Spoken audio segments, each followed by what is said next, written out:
धुन म्यूजिशियन लोग बजावल अरे महाराज आ पिंकी भी अपन फुदेना पे चली है। हां उनका लइका भागत अजीत हलचल जी इनका फुदेना ले ले है कि 10 चटनी उठने का काम है। अरे महाराज साझही से लोग खाली फुहर पत्थर गाड़ी के का काम लगा दे। हां जी हम केवल यह कहूं जे नचनिया के रूप रंग ही है होके के चाहे। तो कले की नचावे लिखन आइल बेटी देखावे ले बताइए इकुल गाड़ी गंगे हो। हां जी स्टार्ट कर दिया अब गाड़ी गंगे हो। हां तरह सारे गायन गंग मान ला जाऊ बाघा अभ्यास करते तो ठीक लगे। हां जी हमार संगाने ने गाड़ी गंग कहले। हां पहिले अभ्यास मर्द होत रहले। हां कान नाचे दई है नाक नाचे दई है हाथ में गोदना नाक गोदवई है। हां पांच गो सिकरी हे में पांच गो सिकरी हे में अतना अपना बहिनी के बियाह में दल तो बहिन घर से भागल ना रही।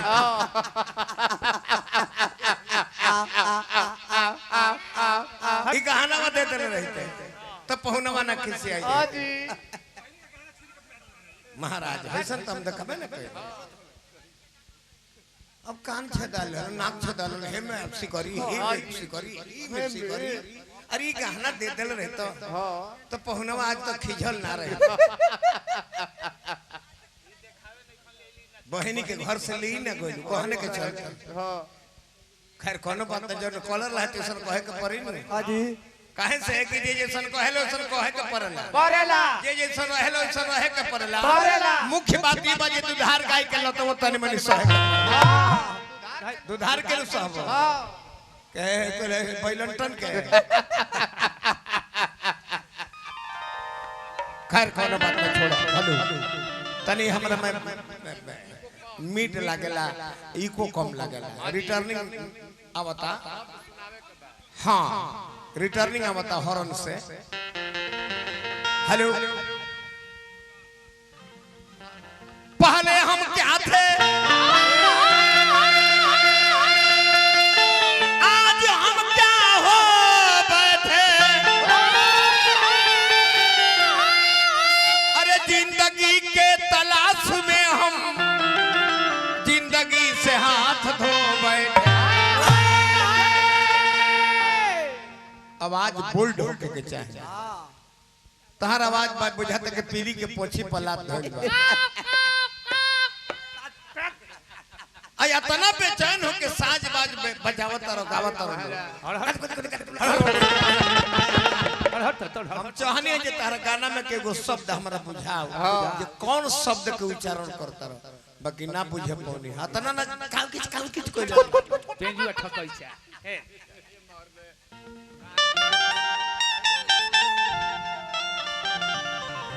बाकी दो सिंगर नहीं थे ना ये समय आ गइल बा। हां जी जे निमन गीत के श्रोता घट गइलन हाँ। खाली खराब अश्लील गीत के श्रोता बढ़ल चल जाता है। हां 40 से जे ज्यादा उम्र के बा उहे तने बढ़िया गीत सुनता। हाँ। जितना 16 17 18 19 साल के लोग बा हाँ जी। उ जितना गंदा अश्लील गीत गावो उहे श्रोता हो गइल।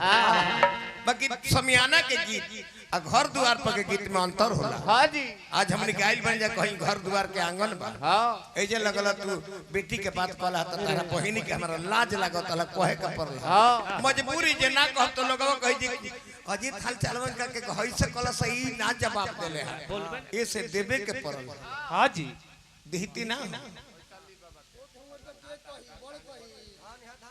से गोड़ लागत नहीं बाबा हम छोटू बाबा के पिताजी बानी हमरा तरफ से बार बार लगी आशीर्वाद के प्रतीक्षा बा। वाह एमे दोस्त के करबा के करबा कि नहीं तो कोनो अरे का गवैया के बा सारा दोस्त से बाबूजी यह समैया इस समय दोषी हो गइल बा। दोष गायक के नहीं खने लेखक के श्रोता के इस समय के दोष आ गइल। हां सारा दोष है भाई जी यह समैया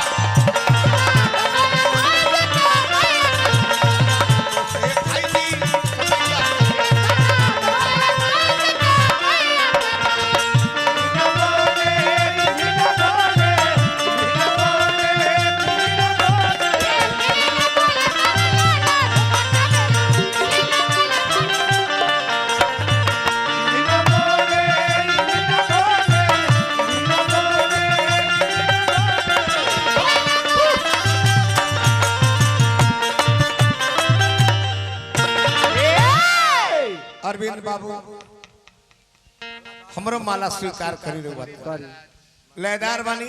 हाँ जी छपरा जिला में पहले ही गोलू राजा करवा पहली बार बोलौलर नहीं हम देखले रही रे बात। हाँ जी जय हो। कलाकार लोगन के बहुत दुलार बहुत प्यार हुआ दी रे। नारायण जी और धन संपत्ति से घर हमेशा भरा रही।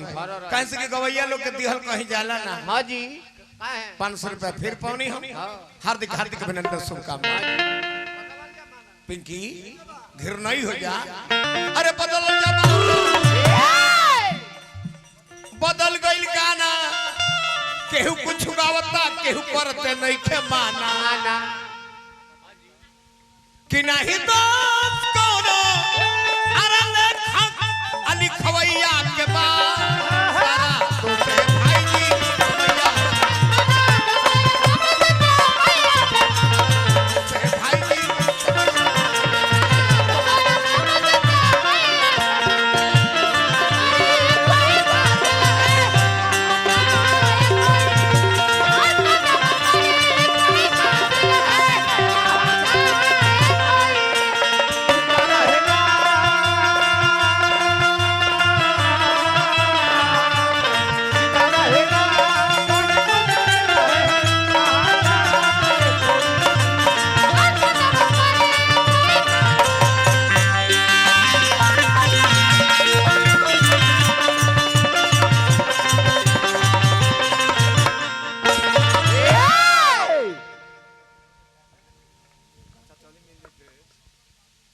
माने हमरा नेता रामा शंकर बाबू रोबरा के भी बार बार प्रणाम कहनी है। चाहत नहीं कि रो गर्दन में तनी अपन हथवा ठेका लेती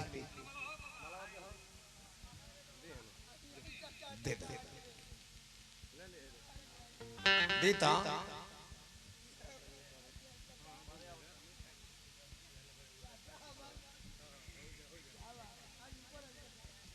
छोटू बाबा का देखी भाव कहाँ गई।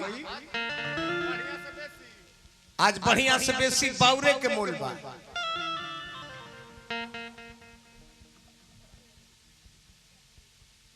जय हो। हजारों हजार रुपया पुरस्कार नेताजी रामाशंकर बाबू के तरफ से बार बार प्रणाम बा। ए पिंकी हेजे रहो। अरे बढ़िया से आज बाउरे के मोल बा। जे निमन गावता बैठ के छीलत घर में ओल बा। के छिलता के सुंदर सुंदर गायक घर में ओल छीलता रहे। अच्छा अच्छा हलचल भाई भी बहुत सुंदर जानी जी। Hello hello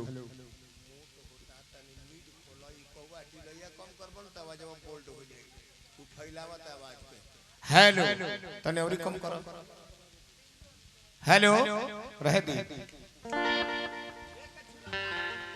Sukhnandan Yadav. हाँ जी रौरे कहे हाँ नरहन के लगे नरेनी गांव बा।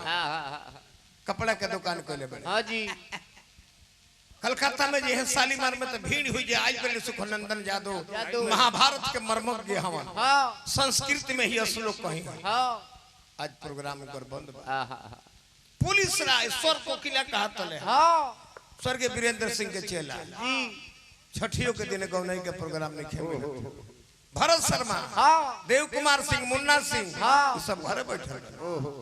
जतना बोरका बड़े सो हाँ जी मत पूछिए हमने के गाना का बोले बड़े सब रवा सब जानते हैं बारे का कहे के हां के रे बढ़िया से आज बाउरे के बोलबा जे निमन गावल बैठ के छिन घर में ओलबा।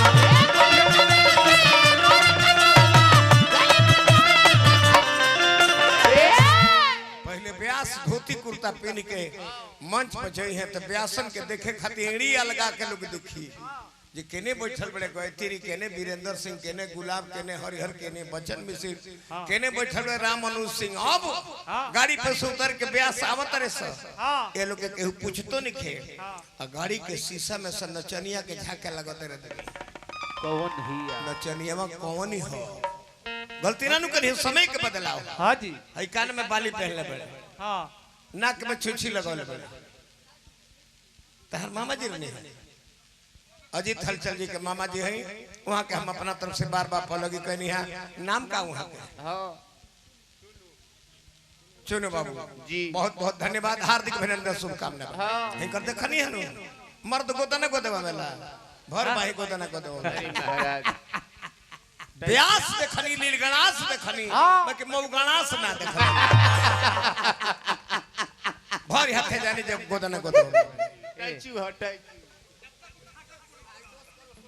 कि नहीं तो कोनो